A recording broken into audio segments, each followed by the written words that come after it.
Baik, Assalamualaikum warahmatullahi wabarakatuh. Selamat pagi. Kembali lagi bersama saya Diki Wahyu dalam program wawancara eksklusif bersama Radar Mandalika.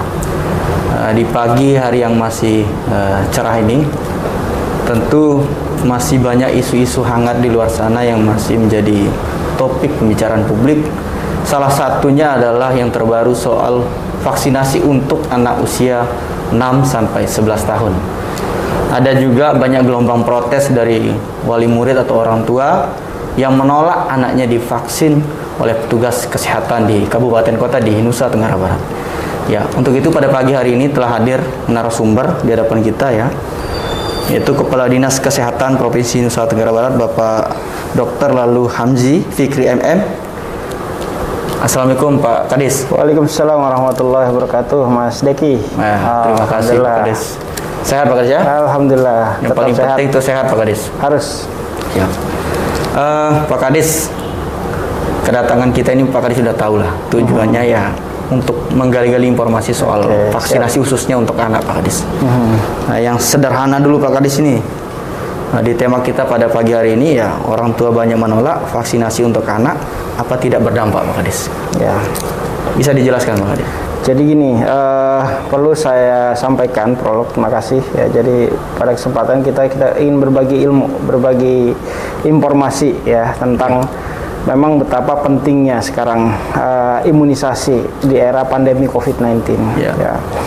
Jadi salah satu tujuan dari dilakukannya vaksinasi di tengah pandemi COVID yang kita juga tahu sekarang varian-varian COVID ini tetap ada ya. Kita tahu ada varian Delta, kemudian ada lagi yang terakhir Omicron. Belum lagi ada sub Omicron pun ternyata ada variannya ya. Sub Omicron. Itu yang baru juga. Tapi belum sampai kita rilis, tapi informasi yang kita terima. Tapi yang jelas dengan adanya varian-varian baru ini tentunya perlu dilakukan proteksi, perlindungan terhadap kelompok masyarakat. Kelompok masyarakat itu dari berbagai lapisan usia. Awal kita mengenal ada perlindungan untuk lansia, misalnya kelompok-kelompok rentan. Anak pun sebenarnya kelompok-kelompok yang memang menjadi harus kita lindungi di sana untuk mempercepat terjadinya herd immunity. Salah satu tujuannya mempercepat herd immunity tadi ya. Dan tentunya salah satu tujuan dilakukan vaksinasi bagaimana mencegah sakit dan tentunya fatalitas, kematian di situ. Ya, jadi pada anak yang memang terinfeksi dan kasus-kasus yang terjadi di kita di Nusa Tenggara Barat, saya ingin menyampaikan beberapa data yang kita miliki dengan adanya pandemi ini. Ada sekitar, kalau di Indonesia nasional tuh anak yang penderita COVID sekitar 13% memang. 13%. Ini berbicara sampai Januari 2022. Bagaimana dengan di NTB, anak usia dari kurang 15 tahun terpapar sekitar 6,13%. Ya memang angka ini kecil, tetapi ini ada resiko-resiko kita. Nah, untuk itulah mengapa vaksinasi begitu penting dilakukan. Tidak hanya kepada lapisan lansia, usia produktif, anak pun masuk dalam target nasional kita untuk dilakukan vaksinasi. Oke, Pak Kadis mungkin sudah dapat informasi soal adanya penolakan dari orang tua, wali murid soal vaksin. Apa kira-kira sikap kita Pak Kadis? Jadi saya mengutip dari pernyataan Pak Presiden sebenarnya, karena ini komitmen global ya. Pernyataan Pak Presiden ada pernah disampaikan, saya mengikuti waktu itu. Apakah vaksinasi ini hak atau kewajiban? Ya, apa jawaban Pak Presiden? Kewajiban. Ya, kewajiban artinya ini sudah menjadi komitmen global dari tingkat dunia, nasional, bahkan kita pun daerah tentunya harus mengikuti komitmen tersebut. Ya, memang tujuannya untuk proteksi, dan salah satu tujuan tadi bagaimana untuk pencegahan penularan antar anggota keluarga juga. Misalnya anak-anaknya yang sekolah sekarang sudah mulai pelajaran tatap muka kan, dia ada PTM ya. Kemudian di situ dia berinteraksi anak-anak tersebut. Kemudian ketika dia interaksi tersebut ada risiko juga dia terpapar. oleh temannya yang memang ada risiko interaksi. Yeah. Kemudian dia pulang nanti ketemu juga dengan orang tua atau kakek atau neneknya yang ada komorbid, ada juga resiko di situ terpapar oleh yang komorbid. Nah, kita tahu di NTB ini hampir 45% itu yang terpapar juga memang tinggi yang komorbid, yang kematian kita juga perlu kita atensi di sini. Yeah. Dan ini juga dalam hal kita mendukung program pemerintah pusat untuk pelaksanaan pembelajaran tatap muka. Yeah. Tentunya vaksinasi juga perlu kita lakukan di situ dalam rangka tadi untuk proteksi ya, dan tentunya percepatan untuk terjadinya herd immunity. Oke, kemudian Pak Kadis ini terbaru tadi malam coba saya gali, ternyata teman-teman guru bahkan menurut pengakuan dari orang tua atau wali murid ini terkesannya ada pemaksaan Pak Kadis. Apa laporan tenaga kesehatan kita di lapangan Pak Kadis? Ya, memang ada feedback yang kami terima dari lapangan terkait satu hal yang ingin saya sampaikan. Kembali lagi pada ini adalah komitmen global. Memang ada hal-hal mungkin ada perlu penjelasan yang lebih intens lagi. Ya, kami tentunya sebagai petugas kesehatan di lapangan terus melakukan edukasi lagi terkait betapa pentingnya dilakukan vaksinasi. Ya, jadi ada 1-2 ya bisa kita maklumi. Ya, kalau saya lebih kepada mungkin perlu lebih edukasi lagi, dilakukan sosialisasi lebih intens lagi terhadap orang tua betapa pentingnya imunisasi. Coba kita lihat awal-awal sebelumnya, awal ketika pandemi merebak ya. Pandemi merebak, tinggi sekali kasus kita. Sekarang memang kondisi kita melandai. Tetapi di satu sisi pandemi ternyata belum selesai nih ya. Pandemi di tengah adanya varian-varian yang virus yang tetap melakukan mutasi, itulah pemerintah pusat punya kebijakan. Dan ini juga vaksin yang digunakan memang vaksin yang sudah dapat rekomendasi dari kajian Komite Penasehat Ahli Imunisasi Nasional (ITAGI). Jadi vaksin bagi anak yang memang direkomended saat ini masih Coronavac. Jadi pada anak usia 6 sampai 11 tahun ini, dan rekomendasi itu juga Bali POM sudah mengeluarkan juga. Artinya dari sisi keamanan sebenarnya kita tidak perlu meragukan lagi sebenarnya untuk dengan vaksin yang sudah direkomended tadi. Ada isu-isu juga kemarin ada kasus, ada demam dan lain sebagainya ya. Itu yang kita sebut dengan efek KIPI, kejadian ikutan pasca imunisasi. Tapi dari data yang kita miliki baik di NTB ataupun nasional, kasus-kasus KIPI ya itu rata-rata ringan.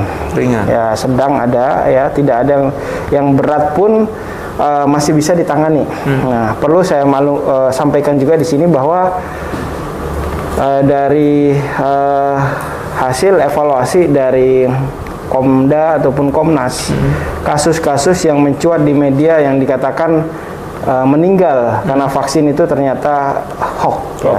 Jadi tidak ada yang penyebab langsung karena vaksinasi. Ya. Jadi kalau yang kita rasakan ada mungkin yang dampak yang ringan-ringan itu hal yang biasa menurut saya, hal yang biasa. Coba waktu kecil kita divaksin ya, kemudian sedikit demam, itu sebenarnya bentuk reaksi tubuh untuk membentuk kekebalan di dalam tubuh sebenarnya. Jadi ini harus kita sampaikan juga. Bahkan ada juga jenis-jenis vaksin yang sekarang tidak hanya anak, bahkan dewasa sekarang yang booster pun ada reaksi-reaksi demam yang kita rasakan atau memang pegel di tempat penyuntikan. Itu adalah reaksi-reaksi yang ringan dan masih bisa diatasi. Ya, jadi sekali lagi saya sampaikan data yang di Indonesia ataupun NTB tidak ada kasus yang penyebab langsungnya karena imunisasi kematian yang ada. Ya, itu juga untuk meyakinkan kita semua bahwa untuk menangkal hoax yang ada di sekitar kita. Dosis vaksin kita nih dari mana dia Pak Kadis? Dosis vaksin? Sumbernya dari mana dia? Kalau ketentuan pemberian dosis vaksin untuk anak memang sudah ketentuan dari pusat ya, termasuk ke Itagi tadi recommended-nya, termasuk pemberian dari Bali POM juga sudah berdasarkan rekomendasi emergensinya ya. Jadi masih itu artinya emergensi sekarang menjadi recommended dari pusat mengapa vaksinasi itu harus dilakukan, terutama pada anak juga. Ya. Vaksin ini berarti sumbernya dari mana? Daerah mana? Negara mana dia? Kalau Sinovac, ini yang mana ini apa nih? Ya, itu yang vaksin yang digunakan saat ini Sinovac, yang CoronaVac ya, itu yang dari Bio Farma ya. Bio Farma yang memang saat ini itu yang masih menjadi salah satu yang direkomendasikan oleh Itagi tadi ya. Dan kalau bicara asal ya, bicara vaksin, kita banyak dari vaksin-vaksin yang ada itu berasal dari China. Ya, ada lagi dari Amerika. Kalau yang digunakan oleh yang digunakan oleh anak yang Sinovac itu produksi dari Bio Farma. Sebenarnya vaksin itu dari Cina kemudian diproduksi lagi oleh Bio Farma, diolah lagi ya, dikemas lagi dalam bentuk sediaan-sediaan vaksin. Dan itu juga kita sudah menerima dari MUI bahwa Sinovac ini aman dan halal. Aman dan halal. Berarti China ya? Ya. Oke, berarti China dikelola kemudian oleh negara kita gitu. Betul. Ya. Tapi kalau dari MUI-nya bersertifikat halal berarti. Ya, betul. Oke, Pak Kadis. Ini ada terbaru lagi Pak Kadis soal menjadi syarat wajib ini vaksin bagi anak juga. Katanya kalau tidak vaksin di saat-saat ini sulit, bahkan tidak akan diterima di sekolah lain katanya. Apa betul itu juga akan menjadi salah satu? Ya, kalau bagian itu mungkin bukan ranah saya menjawab, tapi yang jelas kembali lagi kita melakukan vaksinasi untuk percepatan herd immunity ya. Ya mudah-mudahan tidak ada informasi semacam itu ya. Dan pemberian vaksin ini selain perlu dukungan, tidak hanya tenaga kesehatan, lintas sektor dalam hal ini juga sekolah-sekolah ya. Tentunya kita butuh kolaborasi dan kerjasamanya untuk suksesnya herd immunity. Oke. Terus sekarang Pak Kadis, target di NTB berapa gini? Khusus untuk NTB dengan target kita yang berjumlah sekitar 8.114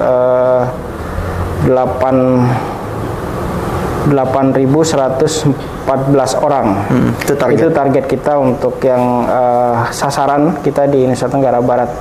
Dan saat ini per 25 Januari 2022 kita sudah dosis pertama alhamdulillah sudah mencapai 43,35%. Sisa berapa persen? Jadi masih ada sisanya sekitar 60-50-an lebih ya. Jadi ini juga terus kita ikhtiarkan. Dan memang sekarang berbarengan dengan bulan imunisasi anak sekolah juga. Jadi ini imunisasi dasar. Imunisasi dasar. Jadi kita ingat juga imunisasi dasarnya juga begitu penting ya. Jadi untuk mencegah terjadinya outbreak ya, kasus-kasus yang memang tidak kita inginkan ya. Dan ini berbarengan. Tetapi memang kita sudah atur ada ring di situ. Ketika sedang melaksanakan bias bulan imunisasi anak sekolah, ada ring sekitar 28 hari. Ya, jadi nggak boleh berbarengan. Jadi kalau sudah divaksin COVID tentunya nanti biasnya nanti 28 hari lagi atau sebaliknya. Jadi ada interval waktunya. Kalau di NTB Pak Kadis, yang kota yang terbesar di mana? Dari kabupaten kota yang mencapai persentase tertinggi capaian vaksinasinya, pertama Lombok Barat, alhamdulillah dia sudah dosis pertama itu sudah 71,27% ya. Kemudian disusul KSB, Lombok Tengah, kemudian KLU, Lombok Timur 42%, Mataram 35 ya, Sumbawa juga 28. Jadi tertinggi itu yang Lombok Barat ya tadi yang tertinggi dosis. Bahkan dia sudah ada dosis kedua di Lombok Barat sudah 10,21%. Untuk anak ya. Sudah dosis yang terkecil di sini Kabupaten Bima di angka 3,60%. Apa kendalanya kalau Bima Pak? Jangkauan atau? Di satu sisi kemarin kita kan bertahap vaksinasi ini. Dari sisi tahapan itu karena salah satu prasyaratnya dari pusat dia harus 70% dosis pertama, dosis lansianya sudah 60%. Nah, memang tahapan ini juga awal-awal kita Lombok Barat, KSB, Lombok Tengah, termasuk KLI itu adalah tahap pertama. Kemudian yang tahap kedua yang sudah mencapai prasyarat itu Lombok Timur ya. Termasuk tadi Kabupaten Bima juga kan sekarang sudah dosis pertamanya sudah 70%, lansianya juga sudah masuk 60%. Ya, ada tahapan. Pak Kadis, kemungkinan akan sama ya dosis bagi orang dewasa atau anak. Contoh misalnya sekarang ini sudah masuk tahap booster ya namanya Pak Kadis ya? Vaksin booster. Vaksin ketiga mungkin kita bilang begitu. Nah, itu kemungkinan untuk anak akan begitu juga Pak Kadis ke depan. Kita lihat regulasi ke depan. Tapi yang jelas sekarang target untuk vaksinasi kan untuk anak dulu yang sedang kita kerjakan. Untuk booster targetnya memang sudah dilaksanakan dosis pertama dan kedua dengan jarak sekitar 6 bulan untuk dosis keduanya. Ya, jarak minimal 6 bulan. Yang anak? Bukan anak ya, untuk umum. Umum ini. Untuk umum yang dulu kan kita tahu ada vaksin booster untuk nakes. Ya. Jadi saya ingin sampaikan data juga ini terkait pertama dulu Sinovac kita sudah disuntik untuk nakes dulu. Kemudian ada booster untuk nakes. Apa yang terjadi waktu itu? Kasus kematian terhadap nakes dan kesakitan itu turun drastis. Kemudian ternyata ini juga vaksin untuk umum pun perlu dilakukan booster atau lanjutan. Ya, karena di dalam analisis yang ada, baik itu dari pusat yang sudah divaksin primer dan ada waktu sudah terjadi penurunan dari sisi imunitas, ya proteksinya sudah mulai berkurang, maka diperlukanlah booster atau lanjutan di situ. Dan kita lihat di NTB ini kasus terkendali, salah satunya kita masuk di level 1 itu salah satunya karena faktor kecepatan vaksinasi. Ingat ya, ketika kasus melonjak waktu itu ya, kemudian kita gencar juga, kita kejar juga untuk percepatan vaksinasi. Alhamdulillah kita di level 1 saat ini. Nah, salah satu indikator penilaiannya di indikator pusat juga kecepatan vaksinasi. Dan ketika terjadi kecepatan vaksinasi berarti percepatan herd immunity bisa kita dapatkan. Ya, dan kita rasakan saat ini di NTB masih kondisi terkendali, ya, ini level 1 dan mudah-mudahan walaupun ada kasus varian-varian baru, kita di Dinas Kesehatan dengan seluruh jajaran dan dibantu oleh lintas sektor tentunya strategi-strategi 3T, kemudian percepatan vaksinasi, di samping itu juga tetap paralel melaksanakan atau menegakkan prokes itu. Jadi paling tidak tetap pakai masker ya, apalagi lagi berkerumun itu ya, ngumpul-kumpul itu. Nah, di sekolah-sekolah ada resiko juga ya, resiko berkumpul itu ya. Nah, itu tugas kita, artinya mengingatkan baik itu dari sekolah ya, dan Dikbud juga kita sudah lakukan koordinasi untuk melakukan percepatan vaksinasi pada anak, dan insya Allah ini juga ikhtiar kita. Nah, kalau ada 1-2, kalau saya lihat itu mungkin perlu diedukasi saja, ya. Perlu ditambah edukasinya.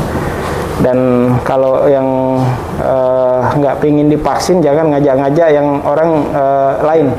Ya, jadi kalau itu buat dirinya saja, maksud saya. Jadi karena atau jangan menyampaikan berita-berita hoax. Ya, karena yang lebih kompeten tentunya ada ahlinya yang menyampaikan tentang betapa pentingnya vaksinasi. Oke, bisa dipertegas Pak Kadis, kenapa baru sekarang anak divaksin? Tahapan itu kita lakukan karena memang pertama dulu targetnya percepatan vaksinasi itu awal-awal, dan kejadian-kejadian yang data yang masuk banyak kelompok rentan itu yang meninggal itu dengan komorbid dan lansia. Itu menjadi prioritas awalnya sebenarnya ya, kemudian dilanjut dengan vaksinasi, dan sekarang dengan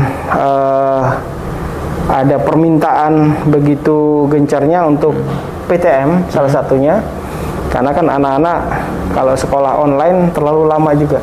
Ya, jadi ini yang mendasari juga mengapa percepatan vaksinasi pada anak dilakukan ya pada umur 6 sampai 11 tahun ini. Salah satunya karena dibukanya PTM. Ya, PTM. Dan tentunya kembali lagi mencegah itu lebih baik daripada mengobati. Ya. Proteksi terhadap vaksinasi ini adalah bagian dari preventionnya. Ya, sebelum kita mengobati, ya inilah ikhtiar kita. Beberapa kasus yang terpapar COVID bagi yang sudah tervaksin, itu gejalanya lebih ringan daripada yang belum divaksin sama sekali. Itu bukti secara bukti klinis, secara bukti ilmiah juga sudah membuktikan sebenarnya. Kalau tidak salah itu Pak Kades, saya pernah dapat informasi di wilayah Pulau Sumbawa itu ada yang menduga bahwa gara-gara vaksin meninggal dunia. Apa itu statusnya anak atau dewasa waktu Pak Kades? Pak Kades pernah terima itu? Kembali lagi bahwa semua kasus yang dilakukan evaluasi, baik itu oleh Komda KIPI ataupun Komnas KIPI, tidak ada satupun kasus termasuk di Nusa Tenggara Barat ini yang penyebab langsungnya karena vaksinasi. Gitu. Ya, jadi saya tegaskan di sini tidak ada penyebabnya langsung karena vaksinasi. Ya. Jadi ada faktor lain yang di situ, yang beberapa kasus yang masuk ke kita berdasarkan hasil evaluasi, analisis dari kita dari Komda ya. Penyebabnya ada yang karena jantung, ada yang karena penyakit yang lain, tapi bukan karena vaksin, Itu saya tegaskan kembali. Oke, Pak Kades, kalau untuk proses vaksinasi bagi anak itu tahapannya sama ya, seperti orang dewasa. Contoh, misalnya kan kalau tidak salah harus pemeriksaan kesehatan dulu, screening atau apa namanya, itu sama atau bagaimana Pak Kades? Ya, sama. Saya jawab sama. Jadi apa yang menjadi standar yang kita terapkan di vaksinasi dewasa itu juga yang diterapkan di standar anak. Ada screening di situ terkait siapa yang layak divaksin bagi anak. Itulah petugas kesehatannya dengan meja-meja yang ada kan saat ini sama prosesnya. Kalau yang batal ada tidak? Yang artinya di satu ruangan ini siswanya 100 misalnya, dari hasil pemeriksaan nakes di sana ada yang tidak memenuhi syarat misalnya, ada tidak? Misalnya karena ada dia demam, ada faktor dia demam, misalnya bisa ditunda lakukan vaksinasi. Kalau anak-anak kan cenderung kita lihat tidak terlalu banyak kasus-kasus komorbidnya ya. Jadi memang ada yang punya komorbid, misalnya diabetes juvenil atau anak, atau dia punya masalah-masalah yang terkait penyakit-penyakit yang cancer misalnya, ada stadiumnya sudah sangat terminal. Nah, itu ketika di screening itu disampaikan. Hal itu biasanya lebih dipisahkan untuk tidak dilakukan vaksinasi. Tapi jumlahnya kecil sekali. Jumlahnya kecil sekali, dan saya optimis untuk vaksinasi bagi anak ini lebih bisa kita kejar targetnya untuk percepatan untuk herd immunity, karena dia terlokalisir di sekolah. Ya, lebih mudah artinya mencari sasarannya. Oke, ini Pak Kades juga yang menarik. Dalam mungkin ada rapat nih sebelum dilakukan vaksinasi bagi anak, Pak Kades, dengan jajaran OPD terkait, mungkin saya pernah melihat dan menemukan, Pak Kades, ada surat pernyataan. Cuma memang kalau kita melihat di surat pernyataan itu tidak ada kop resmi dari siapa, seolah-olah surat pernyataan itu memang orang tua atau wali murid yang buat. Nah, itu bagaimana itu ya Pak Kades? Yang jelas itu bukan dari Dinas Kesehatan atau Kementerian Kesehatan, tidak ada menganjurkan seperti itu. Terus ini siapa yang punya inisiatif? Jadi sudah kami sampaikan sejak awal bahwa ini komitmen global ya. Baik itu MOU ataupun terkait pernyataan itu tidak diperlukan. Karena memang ini menjadi komitmen global, sekali lagi komitmen global. Justru yang sifatnya administratif itu tentunya akan mempersulit di lapangan. Jadi sekali lagi ini saya sampaikan, ini komitmen global. Ketika ada kasus KIPI dan lain sebagainya, sudah ada mekanisme yang ditempuh. Ada Komda KIPI, ada petugas kesehatan yang menangani di situ. Ya. Jadi kalau ada atau semacam surat yang beredar itu create dari masing-masing sebenarnya ya. Itu tapi kami sudah tegaskan di jajaran kesehatan tidak ada prasyarat seperti itu, baik itu MOU ataupun surat-surat pernyataan tidak diperlukan. Karena wajib. Ya, karena pusat juga sudah menyampaikan dan menegaskan tidak diperlukan. Oke, Pak Kadis, kalau misalnya ada orang tua nih masih nolak, apa yang perlu Pak Kadis sampaikan? Ya, jadi silakan, artinya kembali lagi ini adalah kewajiban kita semua. Iya. Yang ditegaskan oleh kepala negara bahwa vaksinasi itu kewajiban. Kalau bagian dari kita ada yang tidak mau divaksin, justru malah di situ ada risiko terpapar kemudian ada risiko menularkan buat orang lain. Nah itu kan, jadi jangan sampai yang karena belum divaksin justru membahayakan orang lain. Ya, karena tidak ada proteksi di tubuh yang menolak tadi itu tentunya membahayakan diri sendiri dan juga membahayakan orang lain. Nah itu, jadi tetapi kembali lagi kalau memang ada kasus seperti itu saya lebih karena mungkin perlu lebih diedukasi lagi, perlu lebih didalami lagi edukasinya betapa pentingnya imunisasi ini. Oke, Pak Kadis, terakhir mungkin closing statement atau imbauan pada masyarakat kita di Nusa Tenggara Barat, Pak Kadis. Ya, pertama bahwa vaksinasi anak usia 6 sampai 11 tahun ini tujuannya tentunya mencegah sakit berat dan kematian pada anak akibat COVID ya. Dan tentunya mencegah untuk penularan pada kelompok-kelompok lain. Dalam hal ini kita juga di komitmen global, komitmen nasional bertujuan untuk percepatan herd immunity. Dan vaksin yang digunakan saat ini adalah Sinovac yang sudah ditetapkan oleh Balipom ataupun rekomendasi dari ITAGI, dan pemberian dilakukan sesuai dengan standar. Nah, tentunya ada hal-hal yang harus secara teknis di lapangan perlu dipersiapkan sebelum dilakukan vaksinasi, ada screening dan lain sebagainya. Dan memang kita harus galakkan lagi upaya-upaya sosialisasi ini terkait betapa pentingnya program imunisasi ya, dan tidak lepas dari dukungan dari semua pihak untuk peningkatan pemahaman khususnya tentang betapa perlunya dan pentingnya vaksinasi ini. Jadi ayo kita bagian dari untuk menyelesaikan masalah ya, jangan kita menjadi bagian yang membuat masalah.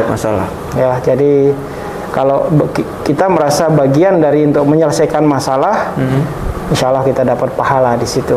Tapi kalau bagian dari kita menjadi membuat masalah, jangan ngajak-ngajak orang lain. Ya, jadi prinsipnya begitu. Program ini adalah program nasional, program global. Ayo sama-sama kita sukseskan. Dan bukti empiris sudah membuktikan bahwa ketika percepatan vaksinasi kita lakukan, maka COVID lebih terkendali. Dan saat ini kita rasakan bersama dan kita nikmati. NTB pada level 1 ini kita pertahankan, salah satunya adalah dengan melakukan percepatan vaksinasi pada anak. Oke, baik, terima kasih Pak Kadis atas waktunya pada pagi menjelang siang ini. Saya Diki Wahyudi pamit undur diri dalam program wawancara eksklusif bersama Radar Mandalika. Demikian, wassalamualaikum warahmatullahi wabarakatuh dan selamat siang. Waalaikumsalam warahmatullahi wabarakatuh.